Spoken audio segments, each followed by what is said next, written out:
431वां question है literary terms में कि द पोएट्स, पोएट किसे कहा जाता है? कवियों का कवि, पोएट्स पोएट कहा जाता है एडमंड स्पेंसर को। द पोएट्स पोएट कहा जाता है और एडमंड स्पेंसर को द पोएट्स पोएट कहा जाता है। ये कहा है चार्ल्स लैम्ब ने। किसने कहा है? Charles lamb. वो एक बहुत अच्छे लेखक है और उनको उनकी जो कृति फेरी क्यून है, FAERIE फेरी क्यून के इपिक लिखा है उन्होंने, इपिक पोएम लिखी है, उसकी वजह से बहुत जाना जाता है। और इसमें एक फैंटेस्टिकली एलिगोरी सेलिब्रेटिंग एक ट्यूडर डिनेस्टी का और एलिजाबेथ प्रथम का, मतलब इनमें फेरी क्यून का बड़ा ही फैंटेस्टिकली एलिगोरी सेलिब्रेटेड किया गया है ट्यूडर डिनेस्टी का, मतलब साम्राज्य, ट्यूडर साम्राज्य का, जिसकी वो ट्यूडर मैरी ट्यूडर साम्राज्य का और एलिजाबेथ फर्स्ट का वर्णन किया गया इसमें। तो कौन है? Edmund Spenser. कहे किसके द्वारा गए हैं? चार्ल्स लैम्ब के द्वारा। दी पोएट्स पोएट। अच्छा, कैथरसिस क्या होता है? देखिए, कैथरसिस इज रिलेटेड टू ट्रेजेडी। कैथरसिस जो है CATHARSIS, कैथरसिस ट्रेजेडी से रिलेटेड होता है और कैथरसिस मानव हृदय पर ट्रेजेडी का प्रभाव होता है, उसको कैथरसिस कहते हैं। आज समालोचनात्मक रूप से कहें, कैथरसिस एक रूपक है जो अरस्तु के द्वारा यूज किया गया पोएटिक्स में। एक श्रोता पर या एक दर्शक पर सच्ची ट्रेजेडी का क्या प्रभाव होता है, उसी को उन्होंने बताया कैथरसिस। किसने? अरस्तु ने अपनी पोएटिक्स में। अच्छा, कोरस क्या है? CHORUS। देखिए, कोरस एक ग्रुप है ड्रामा में सिंगर्स लोगों का। राइटिंग इंस का ब्रांड नहीं है कोरस, ब्यूटीफुल हीरोइन का ग्रुप नहीं है कोरस, डीजे डांसर का ग्रुप नहीं है कोरस। कोरस एक ग्रुप है सिंगर्स का ड्रामा में। Chorus is a group of singers in drama. पुराने जमाने में ग्रीक में कोरस एक ग्रुप होता था जो मास्क पहनता था और वो बड़ी ही प्यारी कविता गाते थे या गीत गाते थे जब परफॉर्म करते थे डांस करने का, मतलब जब वो डांस करते थे तो वो गीत भी गाते थे। कोई धार्मिक त्योहारों पर जब वो डांस करते थे, विशेषकर धार्मिक त्योहारों पर जब डांस करते थे मास्क पहन के, तो वो गीत गाते थे और इसी ग्रुप को जो है कोरस कहा जाता था। अच्छा, कॉमिक रिलीफ क्या होता है? COMIC, comic relief, RELIEF। Comic relief एक छोटा सा हास्यात्मक एपिसोड होता है ट्रेजेडी को रोकने के लिए, अर्थात ट्रेजेडी में ही एक छोटा सा हास्यात्मक हुमर्स, HUMOROUS, हुमर्स एपिसोड होता है इंटरप्टिंग ए ट्रेजेडी। ट्रेजेडी कोई दुख की कहानी है, उसको रोकने के लिए, ट्रेजेडी की सीन रोकने के लिए, कोई सीरियस ट्रेजेडी चल रही है और विशेषकर ड्रामेटिक वर्क, तो उसमें उसको रिलीफ देने के लिए एक कॉमिक रिलीफ होता है। ना तो ये फिल्म का इंटरवल होता है, ना तो ये हिलेरियस कॉमेडी होती है, ना तो इफेक्ट ऑफ कैथरसिस होता है। ये सिर्फ होता है a short humorous episode interrupting a tragedy. Morality plays, तो मॉरलिटी प्लेज ये 15वीं और 16वीं शताब्दी में उत्पन्न हुए या बनाए जाते थे, लिखे जाते थे। और मॉरलिटी प्लेज मनुष्य के जीवन की एलिगोरी रूप से ड्रामा किया जाता था, नेतृत्व मतलब दिखाया जाता था। अब व्यक्ति में टेम्पटेशन और उसके पापों को एलिगोरीज यानी प्रतीकात्मक रूप से दिखाया जाता था और उसका सैल्वेशन के लिए, उसकी मुक्ति के लिए क्या करना है, क्वेश्चन रखा जाता था कि उसकी मुक्ति के लिए क्या करना है। उसने जो पाप किए हैं, उसने जो ड्रामा किए, उनको ड्रामा की तरह दिखाया जाता था। उसकी मृत्यु के बाद में कैसे उसको मुक्ति मिलेगी। और सबसे अच्छा मोरटी प्ले जो है 15वीं शताब्दी में एवरीमैन है। कौन सा? 15वीं शताब्दी का सबसे अच्छा मॉरलिटी प्ले जो है वो एवरीमैन है। तो मॉरलिटी MORALITY मॉरलिटी प्लेज क्या है? 15वीं और 16वीं शताब्दी की उत्पत्ति है। 436वां क्वेश्चन कहता है कि कौन सा 4 लेखक दिए गए हैं? फ्लेशली FLESHLY फ्लेशली स्कूल ऑफ पोट्री से कौन संबंधित है? तो देखिए फ्लेशली स्कूल ऑफ पोट्री से संबंधित इसमें सिर्फ DG रोसेटी हैं, ROSSETTI रोसेटी हैं। बाकी ना तो एडमंड स्पेंसर हैं, ना TS इलियट हैं और ना जॉन कीट्स हैं। अगर फ्लेशली स्कूल ऑफ पोट्री से संबंधित हैं तो DG रोसेटी हैं। ये जो नाम है द फ्लेशली स्कूल ऑफ पोट्री, ये नाम जो है दिया गया था रॉबर्ट बुचनैन के द्वारा। ROBERT Robert Buchanan BUCHANAN Buchanan. और रॉबर्ट बुचनैन एक रियलिस्टिक और सेंसुअल स्कूल ऑफ पोएट्स, उन्होंने बताया था कि एक ऐसा स्कूल, ऐसी कविताएं जो सेंसुअल स्कूल ऑफ पोएट्स से रिलेटेड हो, जिसमें उन्होंने दांते गैब्रियल रोसेटी भी आते हैं, विलियम मॉरिस भी आते हैं। DG है ना, DG का मतलब है दांते गैब्रियल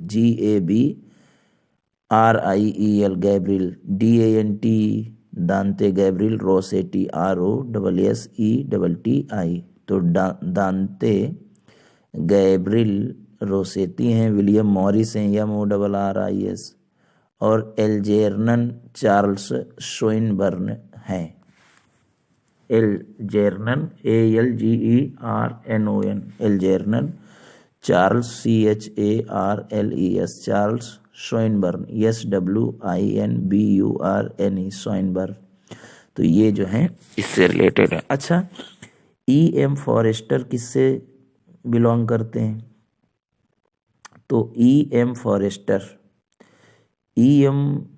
फॉरेस्टर जो हैं वो ना तो जॉर्जियंस ग्रुप से बिलोंग करते हैं, ना एज ऑफ इंट्रोगेशन से बिलोंग करते हैं, ना फ्लेशली स्कूल ऑफ पोट्री से बिलोंग करते हैं। EM फॉरेस्टर साहब दी ब्लूम्सबरी ग्रुप से बिलोंग करते हैं, ब्लूम्सबरी ग्रुप से। Bloomsbury group BLOOMSBURY Bloomsbury group जो है एक प्रभावशाली ग्रुप है एसोसिएटेड इंग्लिश राइटर्स का, बुद्धिमानों का, दार्शनिकों का और कलाकारों का, जिनमें से प्रभावशाली ग्रुप है इंग्लिश राइटरों और इंटेलेक्चुअल्स और फिलोसफर्स और आर्टिस्ट का। इनमें से सबसे बेस्ट जाने जाते हैं वर्जीनिया वुल्फ जाने जाते हैं, जॉन मेनार्ड केनिस जाने जाते हैं, EM फॉरेस्टर जाने जाते हैं और लाइटोन स्ट्रेची जाने जाते हैं, LYTTON Lytton Strachey STRACHEY Lytton Strachey, EM Forster, John Maynard Keynes और वर्जीनिया वुल्फ जैसे। अच्छा, बीट राइटर्स कौन होते हैं? देखिए बीट राइटर्स वो होते हैं जिन्होंने 1950 के दशक में लिखा। बीट जनरेशन एक समूह है उन लेखकों का जिन्होंने अपने साहित्य को एक्सप्लोर किया या प्रभावशाली बनाया अमेरिकी कल्चर में पोस्ट वर्ल्ड वार द्वितीय, मतलब द्वितीय विश्व युद्ध के बाद। जब द्वितीय विश्व युद्ध हो गया उसके बाद में जो अमेरिकन संस्कृत पर प्रभावशाली और एक्सप्लोर बनाया, bulk of their work of publish, और इनके कार्यों के बल को प्रकाशित किया गया, पॉपुलराइज किया गया, किसके माध्यम से? 1950 में जब ये प्रभावशाली हुई है। इनमें एलन जिन्सबर्ग हैं, जैक कैरोक है, JACK Jack Kerouac KEROUAC, Allen Allen Ginsberg GINSBERG Ginsberg, Jack Kerouac हैं, केन केसे हैं, KESEY, केन केसे हैं, अमीरी बारका हैं, AMIRI, अमीरी बराका हैं, विलियम एस ब्रॉप्स हैं, BURROUGS, विलियम एस ब्रॉप्स, और दूसरे भी लेखक हैं जिन्होंने बहुत सारा प्रभाव छोड़ा साहित्य में, म्यूजिक में और कल्चर में। तो ये बीट राइटर्स हैं।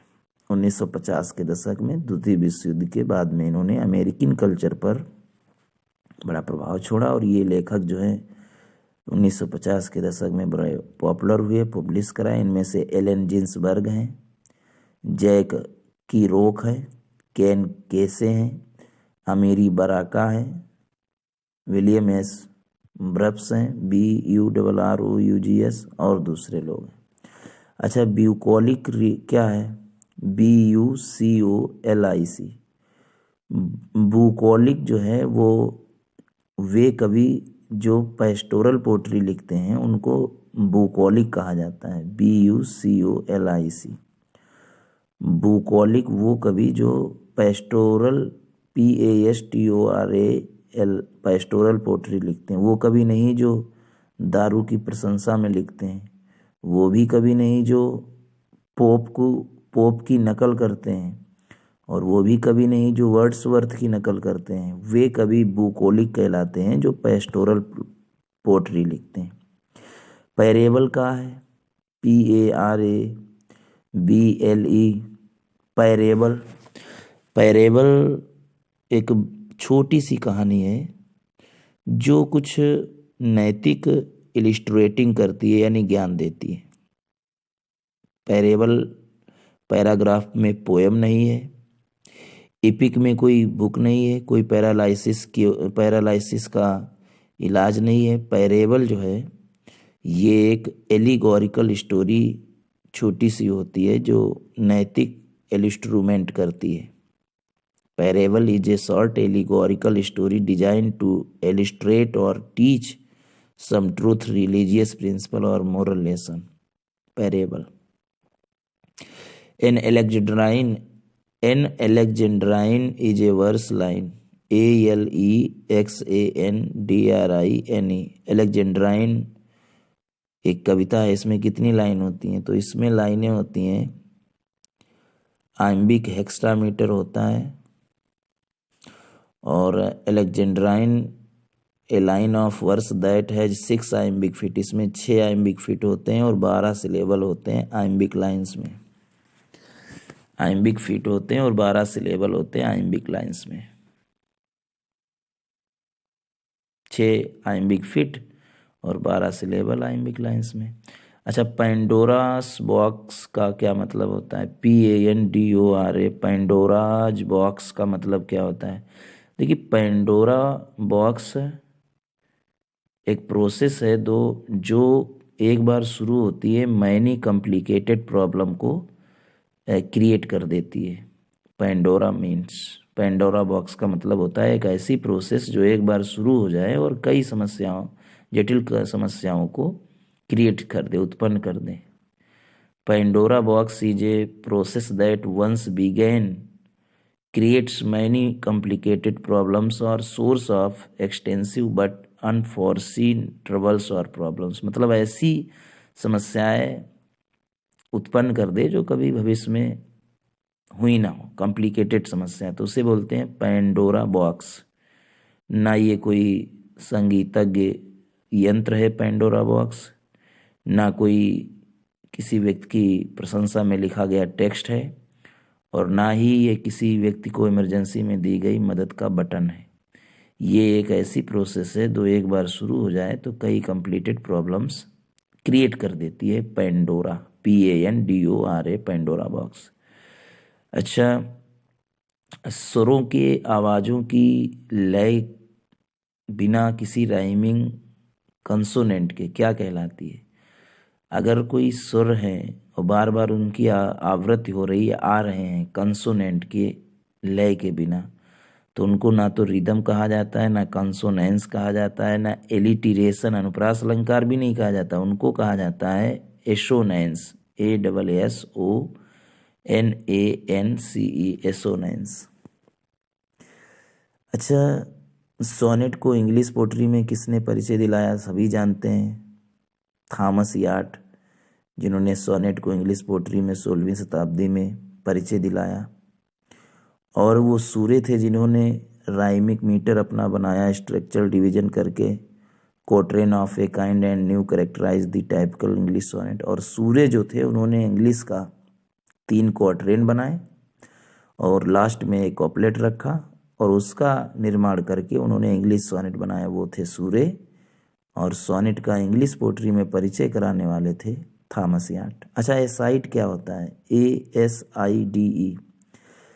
एसाइड एक छोटा सा स्पीच होता है जो दूसरे, ऐसा माना जाता है, मतलब दर्शकों को सुनाया जाता है और ऐसा माना जाता है कि मंच पर जो दूसरे कैरेक्टर हैं स्टेज पर या दूसरे श्रोता हैं वो नहीं सुन रहे हैं।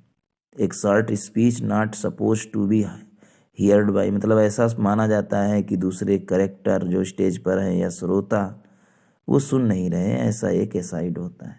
Aside is a short speech not supposed to be heard by other characters on the stage और द ऑडियंस। तो ये होता है। बाकी एसाइड मीन्स यहाँ पे ये नहीं है कि बाई द साइड ऑफ होगा, या ऐसा भी नहीं है जो शॉर्ट ड्रामेटिक मोनोलॉग होगा, या ऐसा भी नहीं है जो एक रेगुलर लाइंस की कोई पोएम होगी। वो एक शॉर्ट स्पीच होता है, not supposed to be heard by other characters on the stage और द ऑडियंस। 446वां क्वेश्चन है, लिंगुआ फ्रैंका मतलब क्या होता है? Lingua franca LINGUA, lingua franca FRANCA। Lingua franca का मतलब होता है common language of all. Lingua franca एक विदेशी शब्द है जिसका मतलब होता है कॉमन लैंग्वेज, जो लोगों के द्वारा यूज की जाती है बातचीत करते समय दूसरों के द्वारा, कॉमन लैंग्वेज, तो उसे बोलते हैं लिंगुआ फ्रैंका। विद्वान व्यक्ति को भी नहीं कहते हैं, किसी समय में भी कहते हैं। स्पेशल पर्पज की व्यवस्था करना, ये भी लिंगुआ फ्रैंका नहीं है। लिंगुआ फ्रैंका का मतलब है कॉमन लैंग्वेज ऑफ ऑल। अच्छा, फ्री वर्स इज पोट्री, तो free verse is poetry conforming to no regular meter, उसमें कोई रेगुलर मीटर नहीं होता है, उसमें कोई नो रेगुलर मीटर। अगला है एभोरिज्म, APHORISM। एभोरिज्म का मतलब क्या होता है? एभोरिज्म एक स्टेटमेंट है जो कुछ शब्दों में ज़्यादा बुद्धिमानी की बात करना। Aphorism is a statement condensing much wisdom in a few words. कुछ ही शब्दों में अधिक बुद्धिमानी को कॉन्डेंसिंग करना, उसे बोलते हैं एभोरिज्म।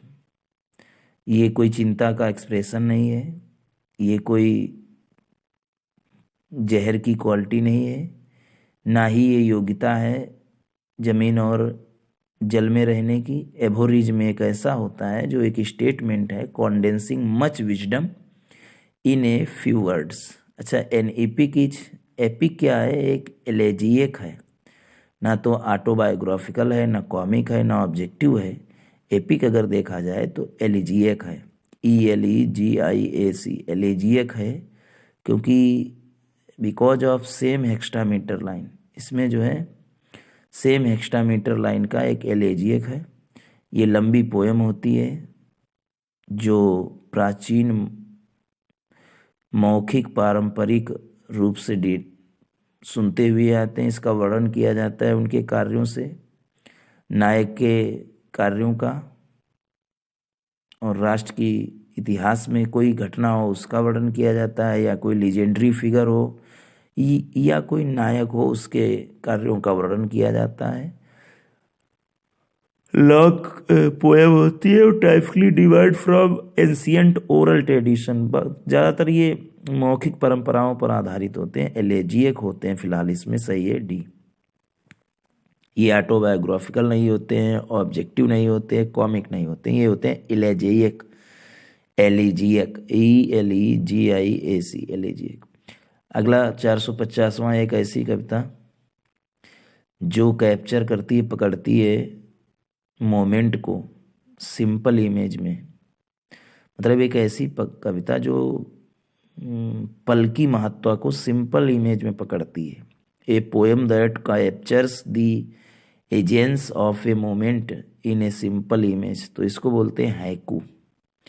Haiku is a traditional form of Japanese poetry. Japanese poetry का एक ट्रेडिशनल पारंपरिक रूप है।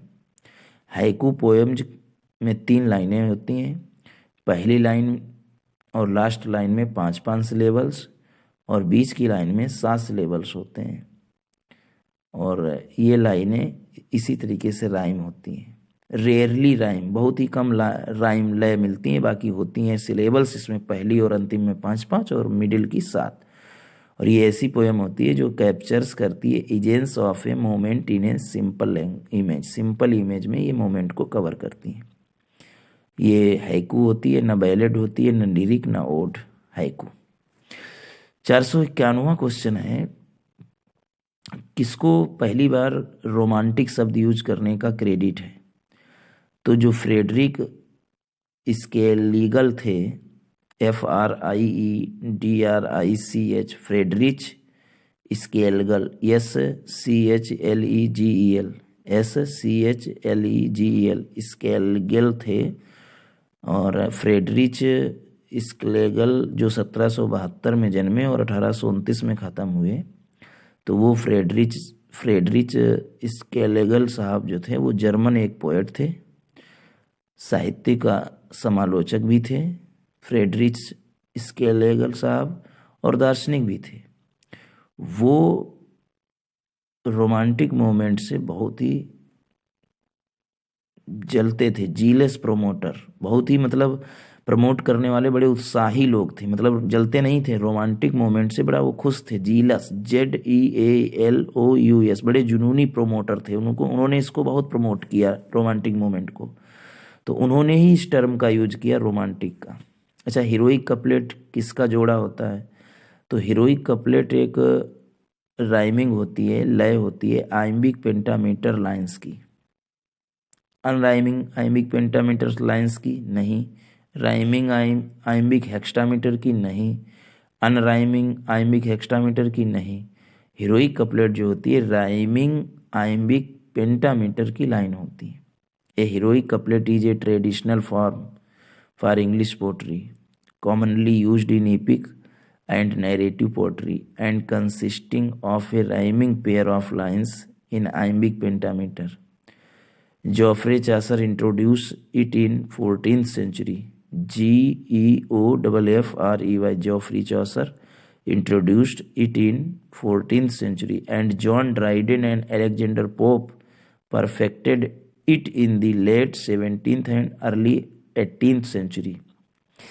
देखिए, हीरोइक कपलेट एक पारंपरिक अंग्रेजी कविता का रूप है, और विशेषकर ये महाकाव्यों में यूज किया जाता है, या कोई लंबी कविता हो उसमें narrative.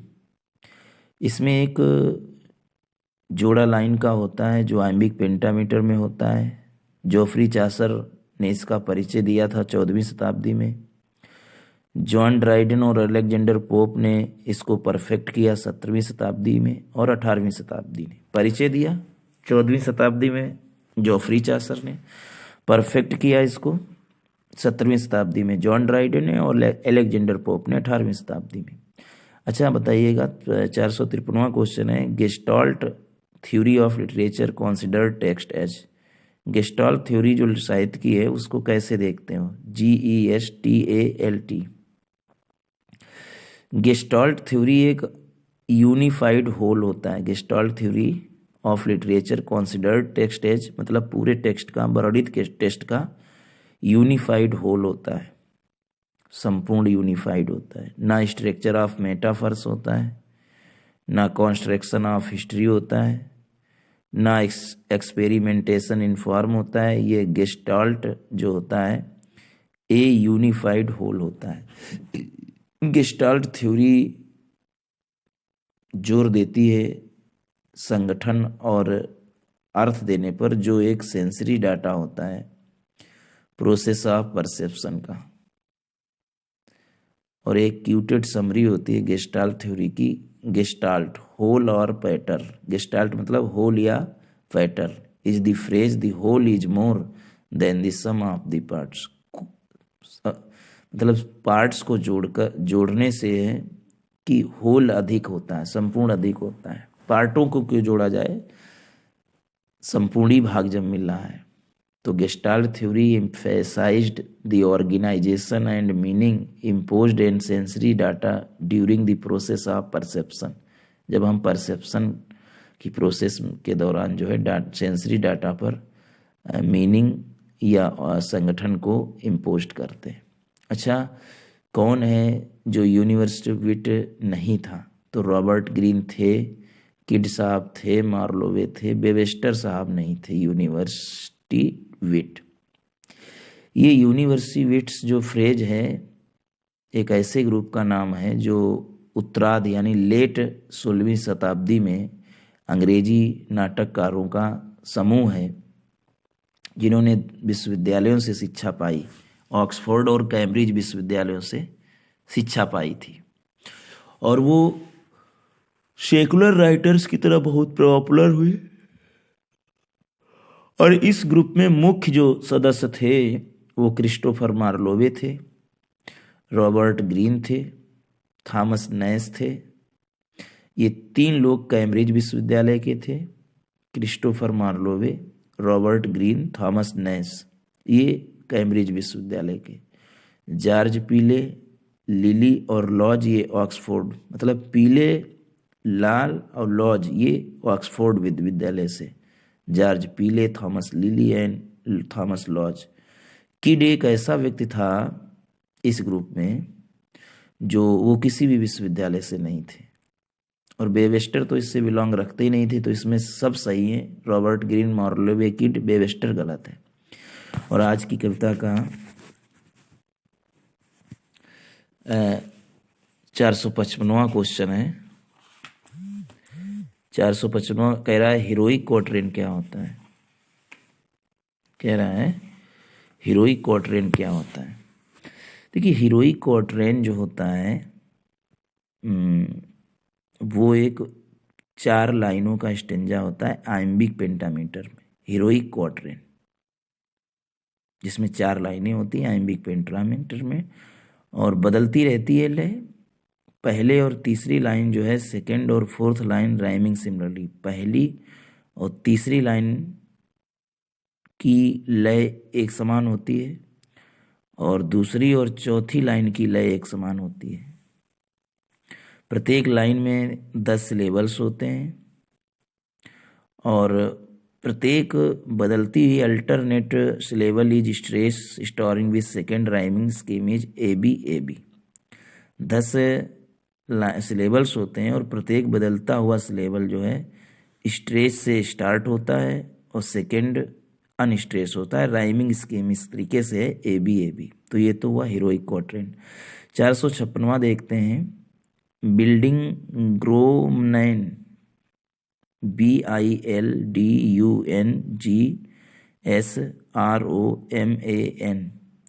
बिल्डन ग्रोसमैन, BILDUNGSROMAN, बिल्डेंस Roman.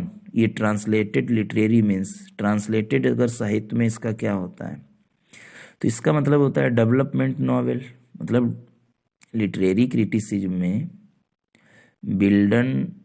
बिल्डन्स Roman novel is a story of journal growth rather than self cultivation. मतलब सामान्य बढ़त ग्रोथ को कहते हैं, जबकि सेल्फ कल्टीवेशन की बजाय जर्नल ग्रोथ कहते हैं। इसीलिए इसको जाना जाता है डेवलपमेंटल नॉवेल, मतलब स्वयं विकसित नॉवेल। किसको? बिल्डन्स Roman, BILDUNGSROMAN। In literary criticism, a Bildun's Roman novel is a story of journal growth rather than self-cultivation. It is also known as developmental novel. अच्छा, हिस्टोरिकल नॉवेल कब प्रारंभ हुए? हिस्टोरिकल नॉवेल रोमांटिक पीरियड में प्रारंभ हुए। Restoration period में भी नहीं, विक्टोरियन पीरियड में भी नहीं, अगस्टन एज में भी नहीं। हिस्टोरिकल नॉवेल अगर प्रारंभ हुए तो रोमांटिक पीरियड में हुए। Historical fiction rose to prominence during the early 19th century. Historical fiction जो है विशेषकर शुरुआती 19वीं शताब्दी में स्टार्ट हुए, प्रोमिनेंस हुए, और ये एक रोमांटिक रिएक्शन का प्रत्युत्तर थे इनलाइटमेंट की तरफ।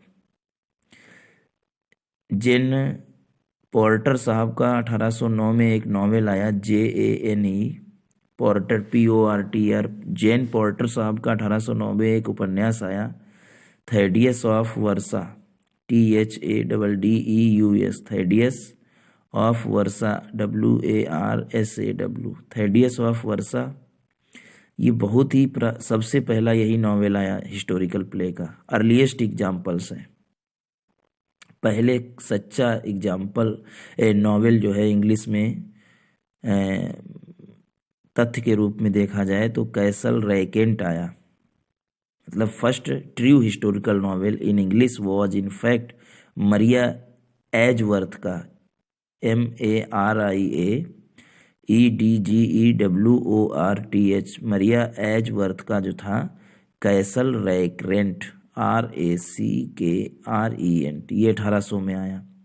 और 1809 में अगर देखा जाए जेन पोर्टर नॉवेल एक लाए, थेडियस ऑफ वर्सा, बहुत अच्छा एग्जाम्पल है ये शुरुआती दौर में। Thaddeus THADDEUS of versa, WARSA, ये जेन पोर्टर साहब का 1809 में था। लेकिन पहला अगर सच्चा देखा जाए हिस्टोरिकल नॉवेल तो वो मरिया एजवर्थ का है, कैसल रैकेंट, RACKRENT, रैकेंट, 1800 में। 498वां क्वेश्चन है कि नए humanism school of philosophy and literary criticism, America में नया ह्यूमनिज्म स्कूल दर्शन शास्त्र का और लिटरेरी क्रिटिसिज्म पॉपुलर हुआ अमेरिका में कब? तो देखिए 1910 से 1930 ईस्वी के बीच में दर्शन शास्त्र का नया मानवतावादी स्कूल और लिटरेरी क्रिटिसिज्म जो है पॉपुलर हुआ अमेरिका में 1910 से 1930 तक। ये दर्शन विशेषकर साहित्यिक और सामाजिक जो सिद्धांत थे इंग्लिश पोएट के और समालोचकों के, उनका दर्शन था। जैसे मैथ्यू अर्नोल्ड का न्यू ह्यूमनिस्टिक फिलोसफी इस तरीके से थी। मैथ्यू अर्नोल्ड की नई मानवतावादी दर्शन, a reaction against the scientifically oriented philosophies of literary realism and naturalism. एक रिएक्शन था साइंटिफिक तरीके से लिटरेरी रियलिज्म और नेचुरलिज्म के दर्शन की उत्पत्ति के खिलाफ। मतलब यथार्थवाद और प्रकृतिवाद, साहित्यिक यथार्थवाद और साहित्यिक प्रकृतिवाद दर्शन की उत्पत्ति के खिलाफ साइंटिफिक जो था उसके खिलाफ रिएक्शन था मैथ्यू अर्नोल्ड का। कौन? New humanism school of philosophy and literary criticism का 1910 से 1930 थे। अच्छा, इंटरनल राइम क्या होती है? INTERNAL, internal rhyme, RHYME। देखिए इंटरनल राइम जो होती है ये एक पोइटिक डिवाइस है जिसमें दो या दो से अधिक शब्दों की सेम लाइन की पोट्री होती है, वो इंटरनल राइम होती है। ये एक मैट्रिकल लाइंस होती है जिसमें मिडिल के शब्द, इसके मिडिल के शब्द और इसके अंतिम के शब्द एक साथ मिलते हैं एक दूसरे से, और इसको मिडिल राइम भी इसीलिए कहा जाता है। और मध्य लाइनों के मध्य में ये आती है।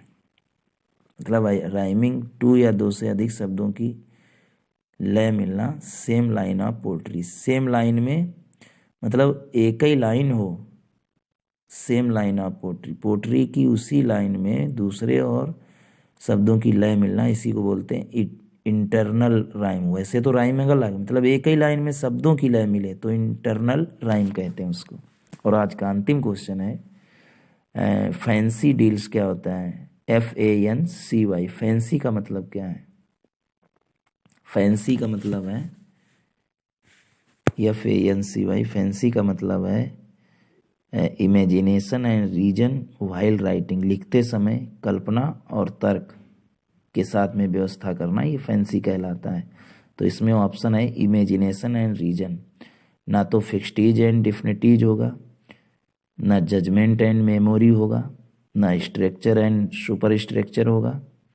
Fancy deals with imagination and reason while writing. तो इस तरीके से ये 460 क्वेश्चन हुए। अब इसका एक वीडियो और आएगा और लिटरेरी टर्म जो है